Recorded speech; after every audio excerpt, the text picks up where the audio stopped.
क्या करिएगा, सब्र का बांध जो टूट गया है। हमारी सरकार, हमारी पुलिस, हमारा सिस्टम जागता भी तो तभी है जब उसे सड़कों पर उतरकर जगाया जाता है।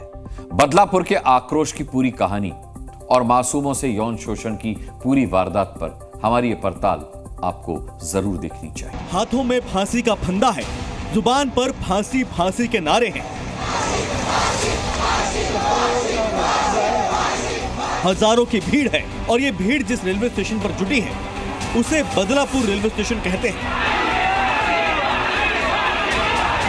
बदलापुर महाराष्ट्र के ठाणे जिले का एक इलाका जहां रक्षाबंधन के एक दिन बाद दो मासूम को इंसाफ दिलाने की मुहिम लेकर जनता सड़क पर उतरी है। अगर इस जगह पुलिस वाले की, नगर सेवक की, पॉलिटिशियन की बेटी होती तो ये लोग ऐसा करते क्या? ये लोग ऐसा करते क्या? पॉलिटिशियन की बेटी होती तो ये लोग ऐसा करते क्या? लड़कियों को ब्लेम करते हैं, तुम्हारे कपड़े देखो, तुम्हारा रहन सहन देखो। अरे तुम अपने बेटों को सिखाओ कि तुम क्या कर रहे हो। 12 घंटे लगाए और 48 घंटे मांग रहे। अगर कलेक्टर की लड़की का रेप होता तो मांगते 48 घंटा। मुख्यमंत्री की लड़की लोगों से नहीं होता कुछ तो आरोपी को हमारे साथ छोड़ दो, हम देख लेंगे क्या करने के। हम आज की लड़की है, हमको लड़कों की जरूरत नहीं, हम खुद उसको मार सकते हैं। 6-7 दिन हुआ, ये सब छुपाया क्यों है? प्रशासन को बोलो, जिसने एफआईआर दर्ज नहीं की उसको सामने लाओ। शिंदे साहब को सामने आने को बोलो। 1500 रुपए जो दिए हम लोग को, क्या मेणबत्ती खरीदने को दिए हैं? फेंक दो 1500 रुपए उनके मुंह पे ऊपर। क्यों दिए हमको मेणबत्ती? और बदलापुर के पास मेणबत्ती नहीं है, अभी है ना तो हमारी जूती और चप्पल है। मोमबत्तियां जला जलाकर बेटियां थक चुकी हैं। बेटियों के लिए न्याय की गुहार लगा लगा कर जनता तंग आ चुकी है।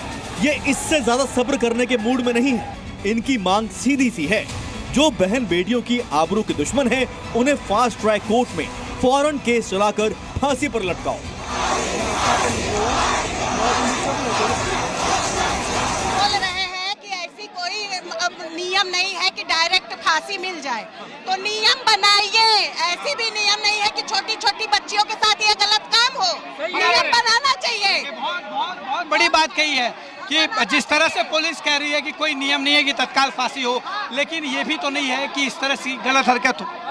हम लोगों का इतना ही मांगना है कि जो आरोपी है उसको फांसी आदर्श स्कूल के सामने ही होना चाहिए और सामने ही होना चाहिए बस, क्योंकि उसको वहाँ जाके इंसाफ नहीं चाहिए। हम लोग देंगे इंसाफ, क्योंकि ये कर्म आज उस माँ के ऊपर हुआ है तो ये कर्म कल हमारे ऊपर भी होगा।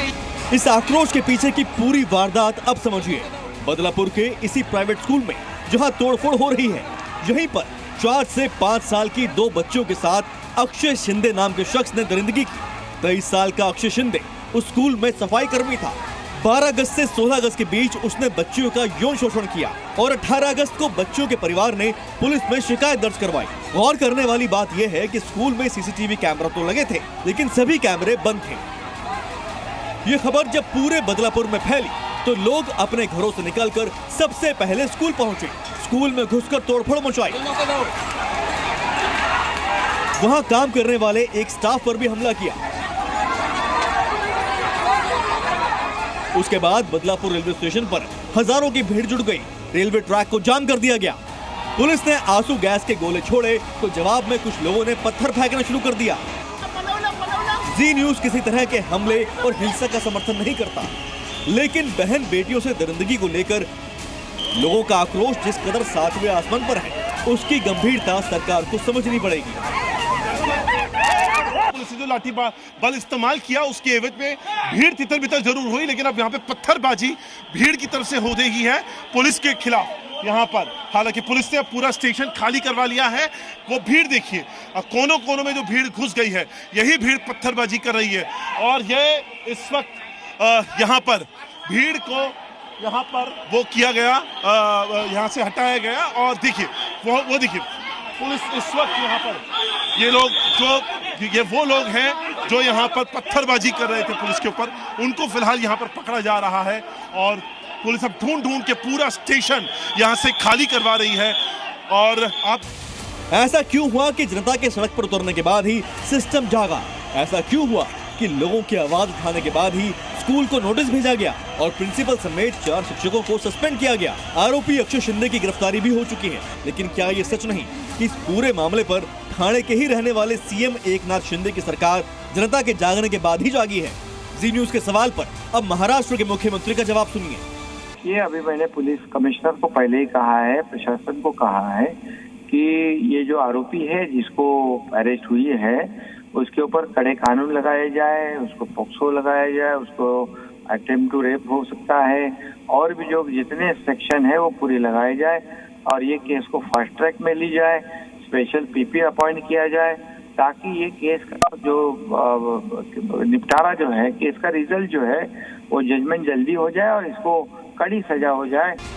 आपने कह दिया और हमने मान लिया सीएम साहब, कड़ी सजा तो होनी ही चाहिए, लेकिन ऐसी वारदात हुई क्यों और होती क्यों है, इसके लिए सरकारें कब सोचेंगी? या पहिलीच नव्हे त्यांच्या छोट्या छोट्या मुली सुद्धा आपल्या राज्यात असुरक्षित आहेत, त्यांच्यावरती अत्याचार होत आहे आणि आपण कुठला तरी एखादा विषय घेऊन हे एखाद्या राज्यात झालेली घटना नाही, देशात कुठेही अशी घटना घडता कामा नये आणि या घटनेला जे कोणी गुन्हेगार जबाबदार असतील त्यांना तर लवकरात लवकर केस चालवून मग ती फास्ट ट्रॅक म्हणा किंवा काही म्हणा, आपल्याला अनुभव आहे। जहां तक बीजेपी का सवाल है तो कोलकाता रेप मर्डर केस पर ममता बनर्जी की सरकार को जिम्मेदार बताने वाली बीजेपी अब सोच में पड़ गई है। राज्य सरकार ने इस मामले में एक एसआईटी का निर्माण किया है। आईजी लेवल की महिला अधिकारी को एसआईटी का प्रमुख बनाया गया है। हमारा ये प्रयास है कि इस मामले की तुरंत जांच होकर और चार्जशीट भी जाए और फास्ट ट्रैक कोर्ट में इसको हम चलाने की कोशिश करेंगे ताकि जो पीड़िता है उनको एक प्रकार से उसमें न्याय मिल पाए। एक तरफ सियासत है और दूसरी तरफ जनता की बगावत। सड़क पर उतरी भीड़ को पुलिस के जरिए खदेड़ा जा सकता है, लेकिन चुप नहीं करवाया जा सकता। इसीलिए शासन में बैठे हुक्मरान संभल जाएं, क्योंकि समाज में बेटियों से हो रही दरिंदगी के खिलाफ जनता के सब्र का बांध अब टूटता जा रहा है। अश्वनी पांडे, जी मीडिया, बदलापुर, ठाणे। जी न्यूज।